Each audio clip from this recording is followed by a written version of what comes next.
Welcome back. My name is Steve032, former drummer of Sum 41, current drummer in my basement studio edition. People have been asking me for years, weird people, kinky gear fetishists. You know who you are, you perverts. Are the drums maple or birch? What cymbals do you use? What sticks? So today, what I thought I would do is do a very thorough studio tour. I'll try and get every piece of gear that I use on camera so that you guys can see, and then moving forward when people ask, I can just refer to this video. Some of you will not care, and for you people, here's a video of pandas falling. For everybody else, I'm gonna start with the room, and then I'm gonna go through this drum kit, and then I have another drum kit over there. I will try to be as detailed as I can. Also, there's a link to my Sweetwater page in the description of this video. If you shop on Sweetwater using that link, they send me a little commission, help support the channel. So if you plan on shopping with Sweetwater, shop using my link. When I normally post videos, I use this as my main camera. It's a Sony ZV-E10, but I'm going to switch between this camera and my iPhone 10 because it's easier for me to walk around and talk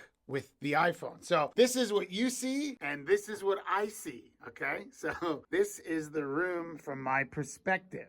All right, main drum kit. It's my other drum kit, lights, mics. Like, look how shitty the ceiling looks. All this stuff. I will go through all of it. All right, so let's get into it. All right, so like I said, I have two drum kits. I have this Ludwig Classic Maple, and I have that Gretsch Catalina Club. So I'll start over here. I bought this drum kit about 5 years ago off of Craigslist. I didn't own a drum kit at the time. I stopped playing the drums, so I didn't have any. And then one day I thought, maybe I'll start playing again. And I saw this on Craigslist. The guy was selling it for $1,000. It's red sparkle. I bought it with my own money, like a big boy. Someone asked, so this is probably a good time to mention that I have no endorsements at the moment. This is all self-funded. The sizes on this kit are 12 by 9 inch tom, 13 by 9 inch tom, a 16 by 16 floor tom, and an 18 by 16 floor tom. The kick drum is 22 by 18. Bass drum is what they call a virgin bass drum. This one ain't getting any action, baby. There's no tom mount. So to suspend the toms from the cymbal stand, I got one of these things. It's called an Atlas mount. Ludwig makes them, and you basically take out the lug here and then put this doohickey right onto the shell, add the tension rod in, and then you can suspend it with this clamp. And so that's how I have both of those toms suspended, and they're not on the bass drum at all. The floor toms are on legs. I do not like suspended floor toms. My snare drum is a 1970s 14 by 6.5 Ludwig Black Beauty. This is the only piece of gear I still own from the Sum 41 days. You can still see all the rust from sweat from playing live. This is an amazing snare. I love it. It's got such a perfect crack. You can use it for rock and you can use it for jazz. I mean, this is the best snare. This is the only snare I really need. I do have other snares, but this is the best one. I will never get rid of this snare drum. For the cymbals on this kit, I have a 21-inch Zildjian K Sweet Ride. It's not a crash ride, but you can crash it and it sounds awesome. I love this thing. Over here, the crash cymbal on the right-hand side is a 18-inch dark crash thin K. Some people might wonder why I'm using such thin cymbals. I just like the way they sound and the way they feel. They do break from time to time. So if you are a really heavy hitter, I wouldn't recommend the thin ones. Get like Zildjian A's or something like that. I just like these ones. Left-hand cymbal is a 16-inch dark K crash. Also thin, and you know what? I normally don't like 16-inch cymbals. I like, 18, 19-inch crashes, but I did break my 19-inch sweet crash, so I'm using this one. The hi-hats I use currently on my rock kit are actually the hi-hats I bought from my jazz kit. These are 14-inch K Caropes. This is my 19-inch Zildjian K Sweet Crash. I love this thing, but then it broke. I sometimes do use a China, and when I do, I use this 18-inch Zildjian Oriental China Trash. Used to have one when I toured with the band, and I just bought another one. I got this one off of eBay, actually. It's got mold on it.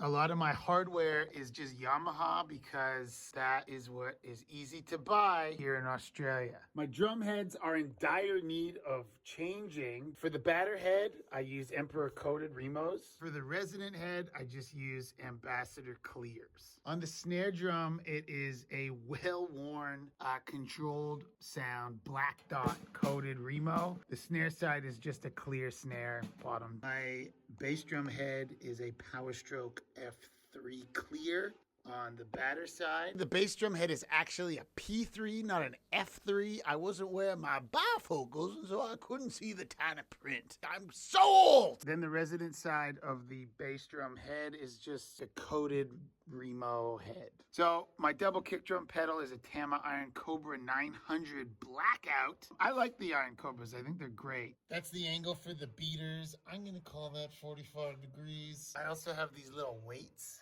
on the beaters. The spring tension is about the same on both sides. It's about 3/4 of the way there, I would say. Not too tight, not too loose. For sticks, I use Vic Firth American Classic 5As. For microphones, I got the Shure PGA Drum Kit 7-piece drum microphone kit. That came with 3 PGA 56 mics for the toms, and then I bought another one for this extra floor tom, and then I bought another one for the snare. I just like the clip, and it attaches right on like that so it doesn't fall. The snare mic kept falling off. So I use 1, 2, 3, 4, 5 PGA 56 Shure microphones for the drums. I use 2 Shure PGA 81s as overhead mics that just hang from this piece of wood that I screwed into the ceiling. And then I use this PGA 52 for a bass drum mic. Goes in that little hole there. The microphones go into this Focusrite Scarlett 18i20 interface. It has 8 channels, so it is completely full with all the drum mics. 2 overheads, kick, snare, and then 4 toms. For microphone cables, I have Mogami cables. To hear playback, I have these Vic Firth isolation headphones. It's such a loud instrument. You don't want to go deaf. Be nice to your ears. I have these ones that plug in, and then I have these ones. I use these all the time, and it's why I'm only deaf when my wife is talking. Am I right? I have a bunch of different practice pads. I have this Sabian Quiet Tone, which is this heavy-duty thing that's good for brushes, but that's about it. I have the Evans Real Feel, which I basically use as a coffee coaster. I have this Zildjian Reflex, which is great if you want something with no rebound. That's great. I also have this practice pad. This is the smallest practice pad I think they make. It's about 1 inch in diameter, and you can put it on a cymbal stand. It's to help with accuracy. I do use this sometimes. Anyway, so that's another one. It's by Wicked Chops. I have a Gibraltar kick drum practice pad, but the number one thing are these Vic Firth chop out sticks I got. They're 5Bs. They have a rubber tip. I use these all the time, and they were maybe $12. So, instead of getting all this crap, you might want to get a set of these. I love these. They're great. You just live out the drummer's fantasy and turn every surface into a drum. I do use brushes every once in a while these days when I play jazzy stuff, and when I do, I use these Vic Firth Heritage brushes.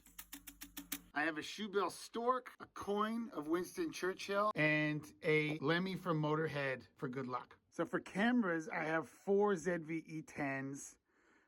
I just use the stock lens. All the cameras run into this thing, which is called an ATEM Mini Pro ISO. And this thing, it really made everything so much easier. I can put all the channels up onto this monitor, and I can see all the different angles. So it makes it so much easier when I'm editing, because I can upload all this footage into Final Cut Pro, and it's all isolated and synced up. So you just stack everything on top of each other and start editing. Footage from the ATEM just goes onto these SSD drives. When I'm just talking, I use this blue Yeti mic that I had kicking around. It plugs right into my computer, so it's really easy to use, and it gets the job done.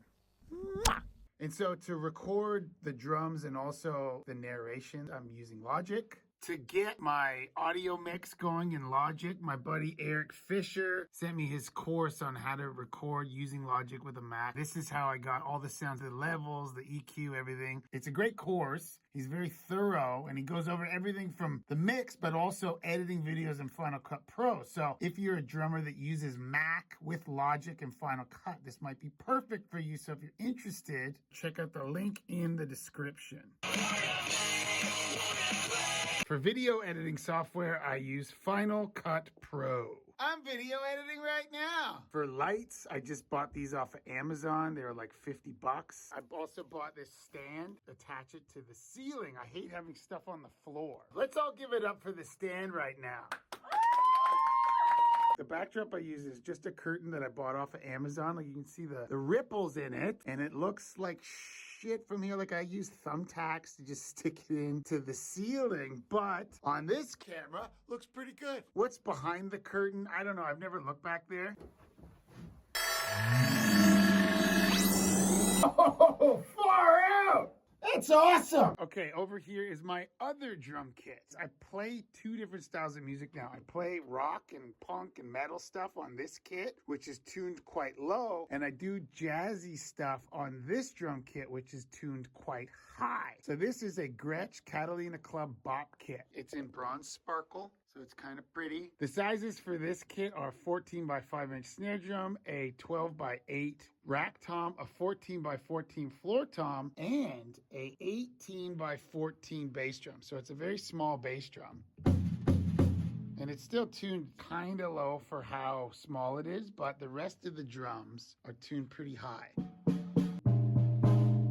If you're doing a Max Roach solo, which I'm learning here, I mean, Max Roach's drums are tuned really high, so I just have them tuned kind of like that. I love this drum kit. These aren't very expensive. The cymbals are great. This is a Zildjian K Constantinople Crash Ride. It's 19 inches, and it's freaking great. I love this one. Also, I have this ProMark sizzle string thing that goes on that cymbal. And then this one is a 22-inch K Constantinople medium thin low ride. And then over here for the hi-hats, these are just 14-inch Ks. For heads, I have Ambassador coated on the batter head and the resonant head. Ambassador coated for the snare, and then just a regular clear snare side on the snare side. Pedal I use for my jazz kit is this Yamaha. I don't like this pedal. I've never got it to work in a way that makes my foot happy, but I'm also generally playing heel down, which is new to me. So it might just be that, but I can't get this pedal to do what I want it to do. I also don't know if I'm emotionally prepared to admit that it's actually me.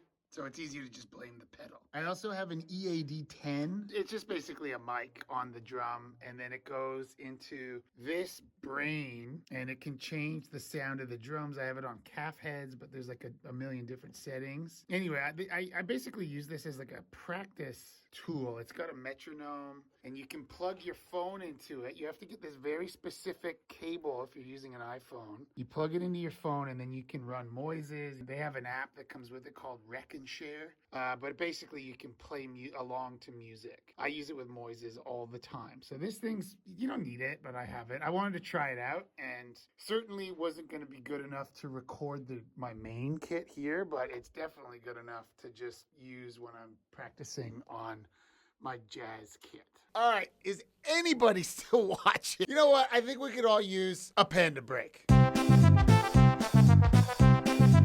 Another app that I use all the time is this app called Moises. I think it's about 40 bucks a year for the annual subscription, and it's totally worth it. I love this app. I use it all the time. You can use it to help learn parts and songs, and then you can remove the drums or whatever instrument you play. You can remove it and then put your drums in there. So in this song, I was trying to figure out in this Vandal song what Josh was doing in this fill. And so to figure it out, you can slow her right down there, and you can even isolate the drum. Like, Josh, what are you doing there, bud? Holy frig. I use this all the time. I think it's worth it. Finger on my ponytail. For sure. When I tune my drums, I use the TuneBot and this little mallet here. I've also just got this drum dial, which I'm excited to try, but maybe I'll do a separate video about drum tuning because this one might be getting a bit long, but I'm going to try this one out and see if it helps. A couple other snares that I own but never use. I have this Ludwig Acrylite, which is actually an awesome snare. I just have the Black Beauty. So you live in a case. And then this was a weird impulse buy. It's like a vintage marching snare. It's an Australian one, Caledonian by Legato. And I'm not going to be a marching snare guy. Anyway, it just takes up space. All right, that should cover just about everything. Unless, of course, I've forgotten something. Hey, what about those sweet buns, sugar? That's right, Dolly, my drum throne. My drum throne is a Tama first chair, soft but firm, perfect for the 43-year-old ass. Here's just some fun random stuff I got here. Like this is old Sum 41 like photos and shit from way back in the day. My first drum kit. Original Polaroids from All Killer No Filler. Pain for Pleasure promotional photos. There we go, DMX. Slayer. This is like one of the first photo shoots we ever did. We destroyed this old hotel room and I had an allergy attack. There we are with Jay-Z, JZ if you're Canadian. Just tons of old like history, which I will put in future videos. All right, that's gonna do it for my studio tour. Thanks to everyone who stuck around for the whole thing. I tried to get to everything. I'm sure I missed a few items, so if I did, please ask me in the comments and I'll try to answer you there. I will be back with more videos soon. Thank you for watching. My name is Steve32. Ika hi, folks. I'm out.